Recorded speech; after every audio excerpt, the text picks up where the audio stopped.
அமிலங்களுக்கு காரத்துவம் என்ற பதத்தை பயன்படுத்துகிறோம். இது அதில் உள்ள இடப்பெயர்ச்சி செய்யக்கூடிய ஹைட்ரஜன் அணுக்களின் எண்ணிக்கையை குறிப்பதாகும். எடுத்துக்காட்டு: அசிட்டிக் அமிலத்தில் 4 ஹைட்ரஜன் அணுக்கள் இருந்தாலும் ஒரே ஒரு ஹைட்ரஜனை மட்டுமே இடப்பெயர்ச்சி செய்ய முடியும். எனவே இது ஒற்றை காரத்துவம் உடையது.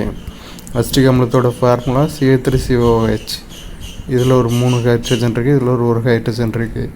ஆனால் 4 ஹைட்ரஜன் இருந்தாலும் இந்த ஒரு ஹைட்ரஜன் மட்டும்தான் இடப்பெயர்ச்சி செய்யக்கூடிய பண்பை பெற்றிருக்கு. அதனால் இது ஒற்றை காரத்துவம் உடையது. அமிலங்களை காரத்துவத்தின் அடிப்படையில் நம்ம வகைப்படுத்துகிறோம்.